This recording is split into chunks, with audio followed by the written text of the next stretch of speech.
Welcome back, everyone. I am the Depressed Dior, and this is Langrisser Mobile Apex Season 12. Alright, so anniversary updates. So I do have Sword and Light and Shadow as well as Girl in the Shell. Girl in the Shell is 4 stars, and Sword of Light and Shadow is 5 stars. Odin Kelmo and Lightbringer are now 6 stars. And what is it? Kagura here is still 5 stars, though she's pretty close to hitting 6 stars herself. Besides that, the people I did replace with the new characters is Rosalia and Ashamir. So no more Dancer and no more Holy Cavalry Lady. This battle was done at the earliest time slot on Sunday to kind of maximize the opportunities to get the casting enchants for Sword and Light and Shadow, as well as to kind of get started on Girl in the Shell. Also, I couldn't sleep, so I kind of just did a match just to get something done. As for our opponent here, we got Yusei. I was kind of expecting the worst, because obviously Sword and Light and Shadow is a very meta-defining unit, but my opponent did not have her, so I didn't really need to worry about it. He did have some other units, though, of course. It's mostly, there are 2 tanks, 3 healers, and it's mostly single target. A lot of just heavy striker types. But a number of them do have some AoE that they can use. That's just part of their general kit. Not really much in the form of assassins. There's really only 2, technically 3 with Wedem.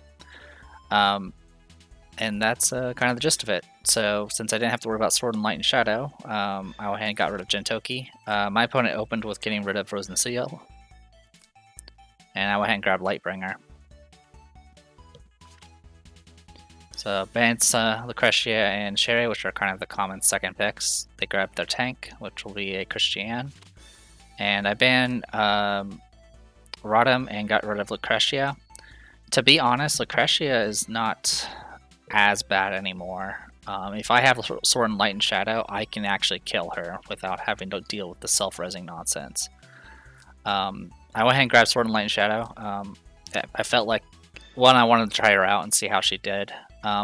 Though in hindsight, I think if I did intend on doing a second pick, Sword and Light and Shadow, I should have banned Rose and Seal. The really important thing that Sword and Light and Shadow's 3C can do is it can bypass self-resing. So essentially you can one-shot tanks even if they can self-res. But that self-resing negation is a debuff, which means Rose and Seal actually is pretty much a hard counter for it. So I didn't really consider that when I was doing this. Again, it was around 3 a.m. when I was doing these matches, so I was kind of out of it. Anyway, they banned some of my casters, including my Yulia, probably to prevent any ways to negate guard. They grabbed Rose and Seal, so as you can see, I should have banned that. One thing I also could have done is, since they went 2 tanks and 3 healers, I could have banned a healer as my opener and see if my opponent would either go all in on offense or try to pick a tank or something, or pick a tank or a healer. I wasn't too comfortable doing that because Jintoki, it's possible they would have just first picked Jintoki, in which case Jintoki would have been very dangerous in a trade type battle. In any case, started just knocking out things like a bypass guard and are just generally annoying. Go ahead and grab my Shafaniel. Not really expecting to do much as far as AoE is concerned, as far as AoE damage is concerned, and I can't do debuffs because Rose and Seal's there, but I can dispel buffs, and that's just as good. So that's why I went with Shafaniel. They banned one of my other healers, so at this point I'm down to 2 healers. They banned my Kagura, or Kagura, however you should pronounce it. They grabbed Ironblend Commander, which is actually really dangerous because she's probably the worst tank buster to deal with for Lightbringer, just simply because she tends to be a mixture of both physical and magic, using physical troops and then using magic herself. And so it's just really hard to kind of pick a troop that actually can deal with both at the same time. In any case, I get rid of more of their strikers as well as get rid of Odin because I didn't want to deal with his AoE dispelling nonsense. Go ahead and grabbed Liana as my healer. They banned my tank and my Mariandel, leaving me with Girl in the Shell and Sophia. I don't know. I mean, generally a lot of people have been just saying Girl in the Shell is awful over and over again because she's not Lucretia, which ironically is a problem for many mages. So it's possible my opponent was comfortable with, or thinking he was going to be fine dealing with Girl in the Shell, or assumed my Girl in the Shell was, you know, low star rating, which she is. She's only 4 stars. They grab SP Elwyn. I go ahead and get rid. I did not want to deal with Attack Blessing, and I did not want to deal with any teleport shenanigans, so I went and got rid of both of those. I guess in hindsight, no, I think that's fine. I mean, leaving them with a possible tank or healer. It would have been a lot worse if my opponent went with a second tank, I feel like, for a number of reasons. But I went ahead and grabbed Girl in the Shell, which I was kind of glad I was left with her because I want to try her out anyway. I wasn't expecting too much from her because obviously everyone's heard about how she's not really meta-defining at all. They grabbed Florentia, so it's going to be 2 healers. Technically 3, which we'll see soon enough. So, alright. So, Ellen can only buff himself. No big deal there. Christiane can buff herself and Rosenseal. Rosenseal did not bring a faction buff, which is significant. Give me one moment. Okay, so I just wanted to look up something, because Florentia here only gets 3 battle strategies at the start, and then she got +1 because of her helmet, her exclusive. This means this Florentia is 4 stars. So, 4-star Florentia.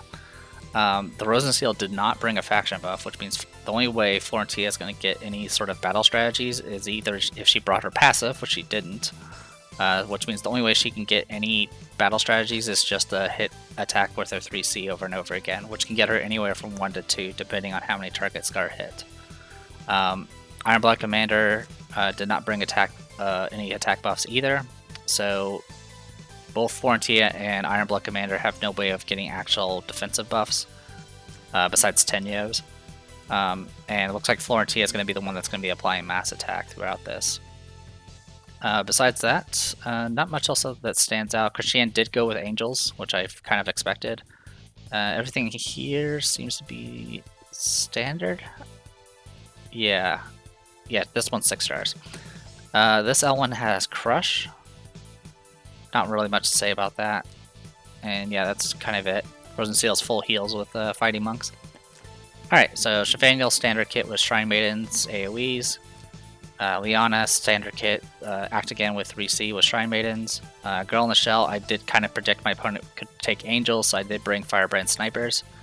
Girl in the Shell actually has really good troop choices. She has a really good variety. And I brought all of her exclusive skills. So her 1 cost, her 3C, and her specialized Dark Hole, essentially. Besides that, as I mentioned before, she is only 4 stars. And then Sword of Light of Shadow is 5 stars. I went with Steelmane Werewolves, and I have Lightning Slash, Sword Soul, and Decisive Blade. The biggest disadvantage for Sword and Light and Shadow, and part of the reason why you usually bring Clock with her, is all of her stuff, while very good, has significantly long cooldowns. And in the case of Lightning Slash, there's nothing you can do about it unless you bring like Sophia. So once you use Lightning Slash, she's kind of screwed. I was tempted to bring Strengthen, but I wasn't sure what my opponent was going to be doing exactly. I assumed that usually when you deal with Ironblood Commander, you assume they're going to go off in stance, and then use Ironblood Glory to kind of dispel all your buffs. And then with Elwyn there, that would have been another 5 buffs dispelled. So I was kind of trying to predict that and stuck with Light Flow just in case I need to reapply stacks to stop the 1-2 punch. So really the only way to get any sort of attack buffs onto Girl in the Shell here is through the use of her Liana's 3C. Or if I get a random skill, like Mass Attack from the Arcane Traversal here. One thing to note while doing these replays is I have no way of showing what spells I have active for Arcane Traversal. So, for the most part, majority of them are single targets. I saw area heal like once, and then I had a bunch of really kind of very not good AoEs like Blizzard and Thunderstorm as the alternatives. I kind of wish that the Arcane Traversal did its randomness very similar to how the 3C does it. The 3C, the way it does its upgrade system is it's random, but it's each choice is randomized within its own category. So one for recovery, one for support, and one for like offense, I guess you can say. But they don't do that for the Arcane Traversal. It's just you just get 3 random skills from a very huge melting pot of options. Anyway, I went ahead and moved first with Girl in the Shell to go ahead and get the stacks started and the upgrades. I did proc Breeze. So for the first 2 turns, she's going to get stacks of her talent, which is going to give her an additional 5% intelligence, as well as increase her unit range by 1. So by the end of her second action, she's going to have 4 range, 5 with the staff when doing single target.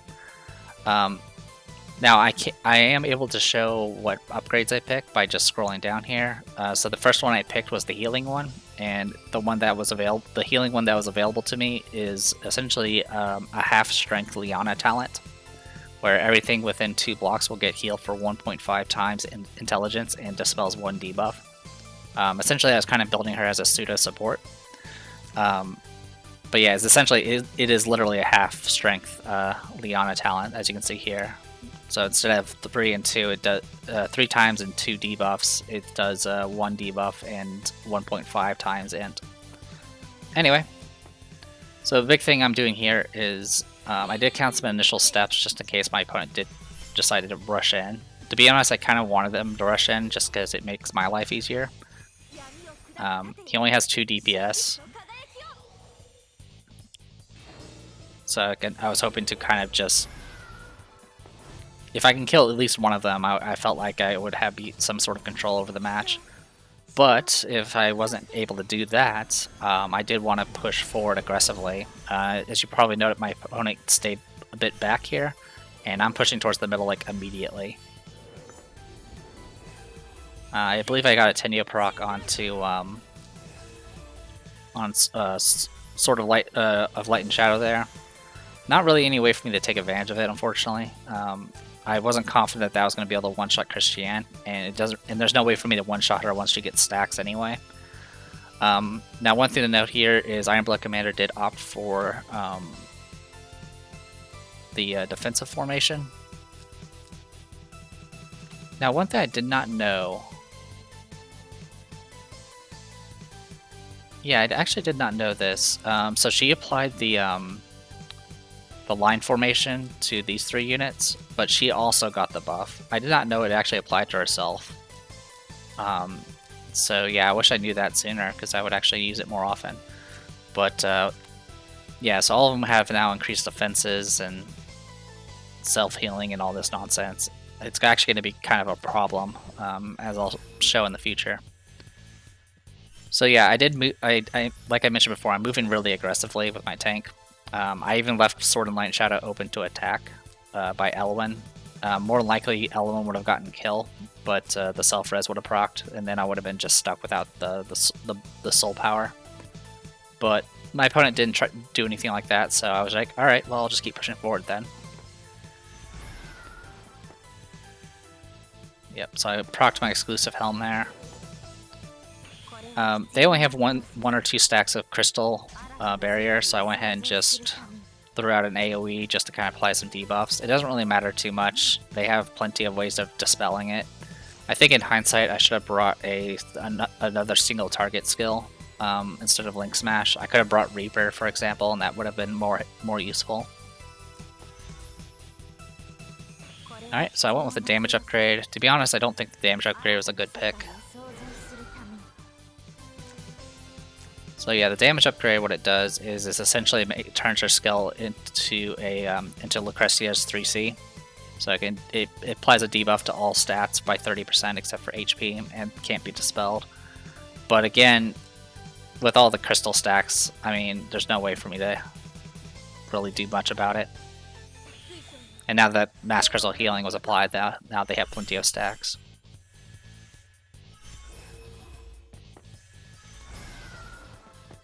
Alright, so I'm going to get hit with 3C here. It's not going to do too much. I'll do a debuff and a little bit of damage, but it's really just to get her 2 strategies. It also proc Clock, which is really annoying. So now she has enough to actually do her act again if she needs to.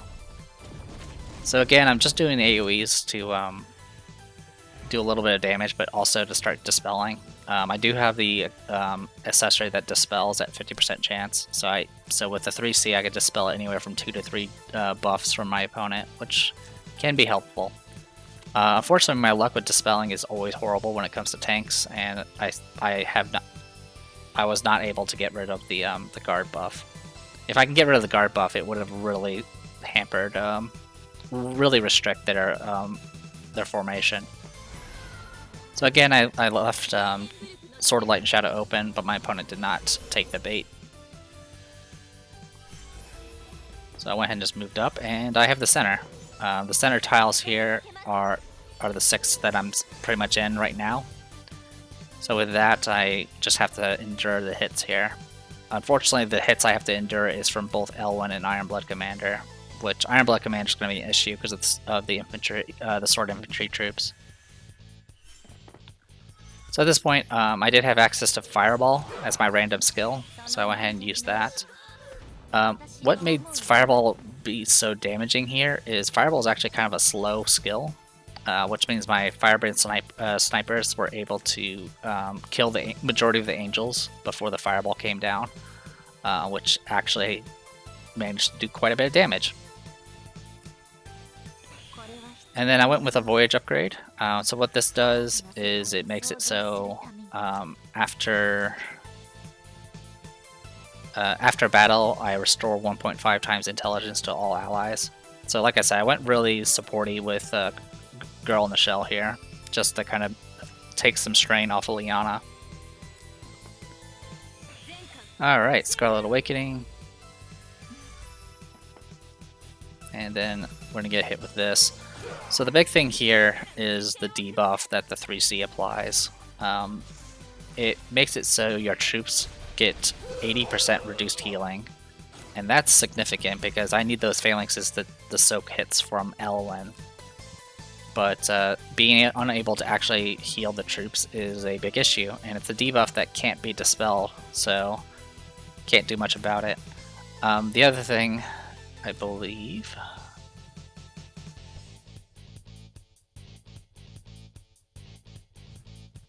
if this unit has, yeah, so with Endure, she can move 3 spaces after battle, or sorry, no. Yeah, she can move 3 spaces after battle. It causes everyone within 1 ring range to take reduced damage and restores HP, and lasts for 2 turns.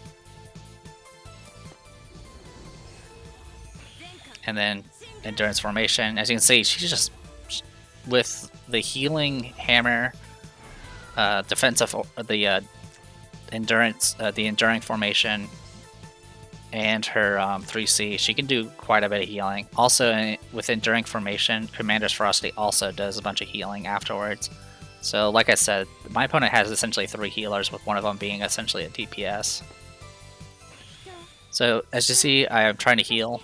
You can already see the difference. Whenever you heal troops and stuff, it'll show 2 numbers. One of those numbers is applied to the hero, and the other one is applied to troops.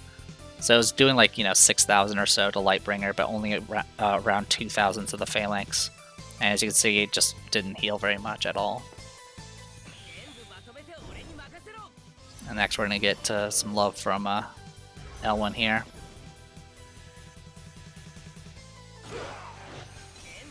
Yeah, I just don't have enough Phalanxes to soak the hit here. And it's enough to just punch a hole through me. The self-res did, since I'm 6 stars, I do get 5 stacks again from the self-res. So at this point I tried doing 3C.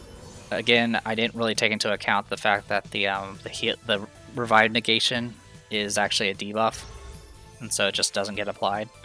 Also, I didn't really talk about the weapon I picked. I went with Mjolnir, so that makes it so instead of dispelling 5 buffs with her Sword Soul and 3C, she dispels 6. Which means even against like a Lightbringer with full stacks, I always can guarantee I'll dispel something besides the generic stacks. Unfortunately, I came up short on the kill, which sucks, and I didn't proc clock, so I was kind of doubly screwed there. The passive AoE that the 3C does is kind of useless in this battle, simply because Crystal Healing's a thing. So really, I'm just kind of doing what I can to punch a hole here. But, as I mentioned before, they have plenty of healers. So, 3C again, gets her more strategies. Even uses battle support to get even more healing. She did not proc clock, which was good. So this time I did 3C. But 3C actually goes faster. Yeah, only half the archers hit before the 3C did. Just didn't do anywhere near enough damage. The base multiplier for the 3C is a really kind of a downer. It's only 1.3 times instead of like a standard 1.5. It does go up by it does get plus 15% damage from just the upgrades, but still it kind of overall has kind of low damage. But the thing that makes it stand out is the stuff I kind of mentioned before. I can have a bunch of passive abilities and make her into a pseudo Liana if I need to, which is definitely helpful. I didn't get killed, but I was able to get a bunch of heals off on Lightbringer at the very least. But again, we're just kind of trading hits, and my opponent's hitting me harder. So this Heaven Sanction was actually pretty significant. I critted on Florentia, and it actually nearly got kill. She only had 417 life left on herself. But watch what this does. So Commander's Ferocity, this is an enduring stance. I'm able to tank the hit just fine. Heals, heals, and gets a clock proc. And she healed herself to full. So at this point I do act again on Shafaniel. I knew I was not going to survive a hit from Elwyn here, so I just left that alone.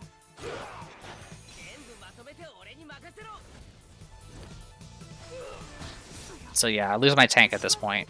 So I'm already down a person, and I haven't really done anything to my opponent yet. But right now Elwyn is out of position. He is out of range of everyone else, so he can at least self-res at least once.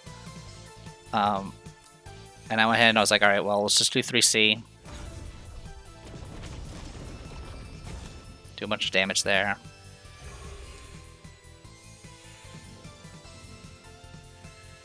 And again, I've been doing all these little dispels, and still I haven't been able to get rid of the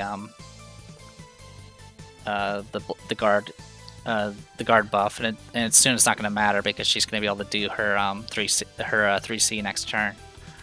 The other thing is to note is Christiane's been pretty busy.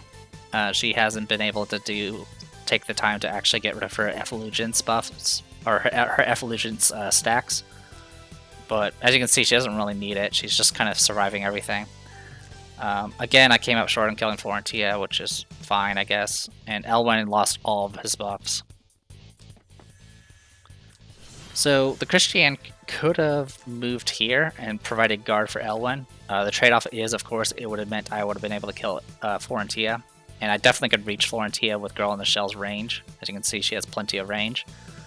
But I think my opponent was thinking, okay, well, maybe, you know, get the self-res and then do his usual shenanigans to heal himself back to full. But I went ahead and I looked at his stats, and I was like, okay, he doesn't actually have anything that prevents fixed damage. So the random skill I had access to was Free Strike. I honestly didn't need to use it. And then Firebrand Snipers ensured I got the kill there. So I got rid of one of their DPS. Problem is I lost my tank. But problem on their side is the mist is closing in, and I'm pushing them away from the center at this point. So, like I mentioned before, the issue with Sword and Light and Shadow is once she's on cooldown, she's kind of stuck. Her Lightning Slash is a way to buff herself, but it has a 5-turn cooldown. So, with that in mind, I had no choice but to go ahead and put a 3C on her instead of a Girl in the Shell, just to ensure that she's buffed up and ready to go. Also, because I figured my opponent was going to do this nonsense. I do have Tenyo Robes on Sword and Light and Shadow, which would guarantee I at least dispel any buffs she may have had. I don't think she had any at this point. She definitely doesn't now. Well, she did have a buff, apparently. I don't know what buff she had, though, but it was dispelled. It also applies a random debuff, but that doesn't matter because of Crystal Barrier. So my Shafaniel past turn, she literally couldn't do anything. And I wasn't willing to trade blows against Christiane. Same situation, I went ahead and just passed turn in place and just let the healing ticks help me out here. The reason why I stayed in place, though, with Sword and Light and Shadow was Ironblood Commander didn't proc any clock.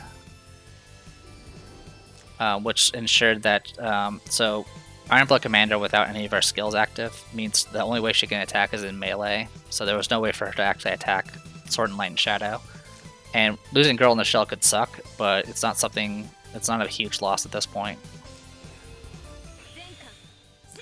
Yeah, that Endurance formation just keeps coming. Like, it feels like it goes so fast. Like, I think the cooldown for doing formations is like 3 turns at 6 stars, and she's just cycling through them like crazy. Yeah, and the thing about that Endure formation is it reduces the cooldown for Commander's Ferocity by 1 turn, so she can kind of almost do back-to-back skills. So yeah, at this point, you can kind of see the situation. It's 4 and 4, but my opponent has essentially 3 healers, one of them being a very significant DPS, and they have a tank that's resistant to magic. And my Sword and Light and Shadow by herself is not enough to actually kill Christiane. And so it's going to be rough, but as you can see, the mist is right behind them. Girl in Light and Shadow had all of her stuff on cooldown, so I just moved to get an attack off. But unfortunately, doesn't look like anything else triggered. Before action, after taking action. Should have healed. I don't know what was up with that. Anyway, the reason why I moved up here was just to see if I could get Ironblood Commander to move closer. Obviously, if she does move closer, she'll be out of guard range. But instead I went Mass Attack. I said that's cute. I went ahead and just did my 3C and got rid of all those buffs. Mass Attack does a immunity buff and it does the attack buff. So 3C alone is able to dispel everything. The only thing I can't dispel is the Endure formation itself. So not quite a full heal here, but did get the heal off there.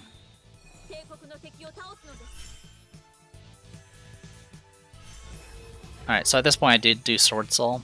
I dispelled 6 buffs. My opponent...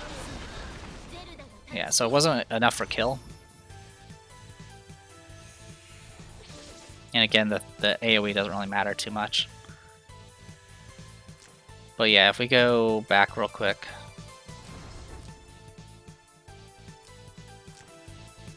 So out of all these buffs, we got 1, 2, this one can't be dispelled, 3, 4, 5, 6, and I can dispel 6 buffs. So with that, I was guaranteed that I was going to get the guard buff gone at this point. Thanks to the Beyond Near. It also softens her up quite nicely.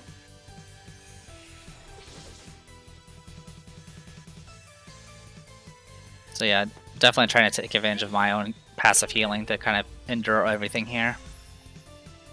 So again, Commander's Ferocity. This is annoying because now my troop healing has been significantly reduced again, but I am able to survive the hit. Yeah, so at this point, her guard is gone. So I was like, oh, let's see if I can kill Rosenseal with a normal attack. The answer is no, of course, especially with weakened troops. But I wasn't too worried about it. I mean, if I really wanted to go for a guaranteed kill on the same turn, I could have just attacked with a Girl in the Shell. In fact, I should have attacked with a Girl in the Shell. I didn't realize Girl in the Shell got a passive Tenyo buff that gave her attack intelligence up. I think that might have been enough to get a kill on Rosenseal. But unfortunately, I decided to attack with Sword and Light and Shadow. The other reason why I attacked with Sword and Light and Shadow was that proc all of her self-heals. From the 3C as well as from her talent and her Steel Main Werewolves. Because obviously I need to maximize her healing.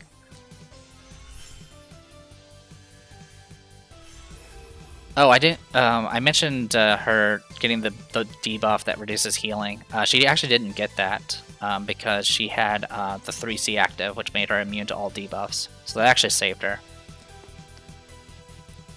So, move in to block.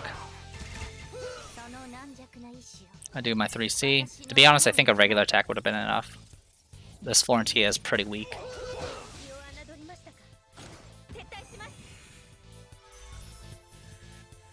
There you go, a bunch of heals for everybody. I get hit with a regular attack here, which actually hurts pretty good. Angels are pretty tough.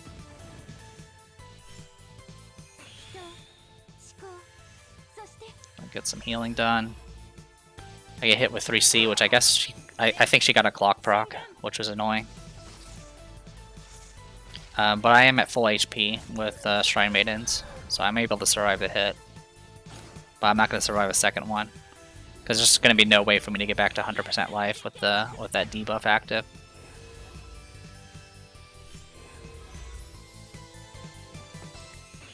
Alright, so I move in, do Heaven Sanction, just to kind of do some hits. I was mainly just doing it for the possibility of proccing my accessory and dispelling a buff. Alright, so bye-bye Liana. So a few things to note here. As you can see, the mist has closed in quite a bit. This Christian got a Tenyo buff, so she's able to move pretty much anywhere she wants. But this Rosenseal, this water here is deep water, so Rosenseal cannot get to that tile. So the only way she can stay within the mist is to rotate around this way. So with that in mind, I went ahead and just attacked. I did Fireball, but it wasn't enough by herself.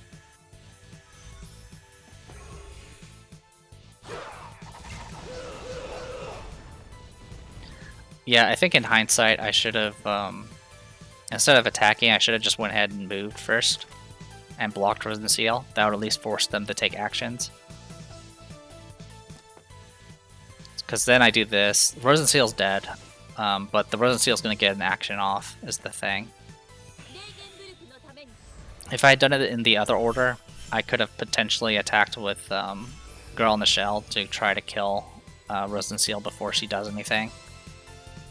But not a big deal. It's 3-on-2 still. We're super ahead in damage thanks to all the AoEs we're spamming. Speaking of, here's some more.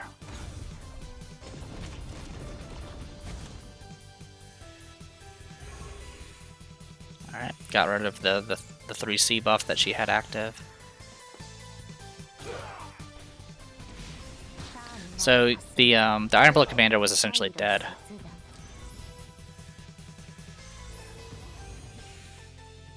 She did have a safe spot to stand right here, but without the guard buff, she would have been completely vulnerable and would have been able to just been killed by Sword and Light and Shadow.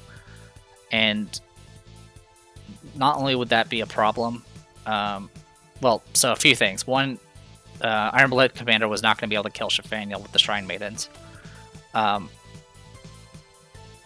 Moving here, and at least with this, what was done instead, at least guarantee that a kill was done. But going here, Not only would she have died from Sword and Light and Shadow, it would have spawned another one of these soul scraps, which means she would have been able to res at additional time if I need to. But in any case, it's now 2-on-1. And now that there's no crystal healing, the AoE is actually doing some help.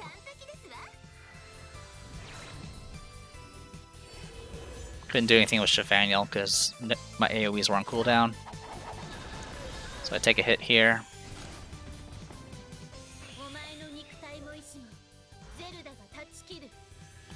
So my my teleport is finally off cooldown, so get my attack buff, dispel everything she has. And then Decisive Blade.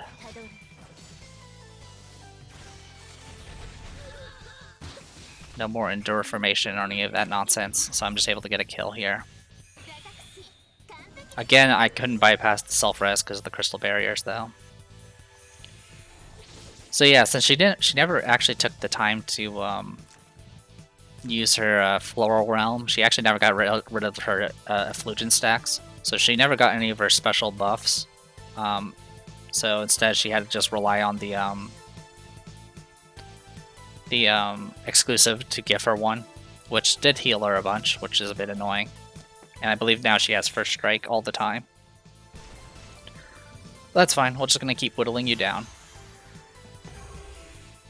So this time, yeah, with all the bonuses and no Shrine Maidens, got killed pretty easily here. But there's nothing much left. I do... Yeah, as you can see, there's just not much left. And there you go. Nearly did double the damage he did. But yeah, Girl in the Shell did get 2 kills. Good for her. The Firebrand Snipers was a good pick, because if I hadn't taken those, Elwyn would have been able to self-res and then just move 4 spaces and heal to full. So really good that we went with that, because otherwise I would not have been able to get ahead of the trade there. Shafaniel did tons of damage, and really it was just the fact that I was constantly whittling down those buffs over and over again. Being able to just flat out remove the mass attack every time pretty much ensured that Ironblood was not as dangerous as she could have been. But as you can see, as you probably saw, Ironblood was just insane healing wise. She did almost as much healing as Rosenseal there, and you can see that she also tanked a lot of damage. She was just kind of brutal. But what's also really funny is, despite winning, my opponent technically has more kills, simply because 2 of those deaths were caused by the mist. So kind of cool stuff. There was definitely things I could have done better as far as the band pick and the what spells I was using with and when for Girl in the Shell. But the fact that you can kind of make her into like a fancy healer type, even a passive healing type, is really, really helpful. And I definitely like that. So I definitely look forward to trying her out in the future. It's going to be a little while before she gets to like 5 stars and 6 stars though, which is a bit unfortunate. In any case, that was my one match for the week. I've been pretty exhausted, so I haven't had the time to go ahead and do all the do more matches. But yeah, our win rate's actually doing rather well, and we're gradually making our way towards gold too. So we'll see if that actually pans out this season. I got another few weeks or so to do this. In any case, I am The Prestio. This is Langrisser Mobile Apex Season 12. I'll see you guys later.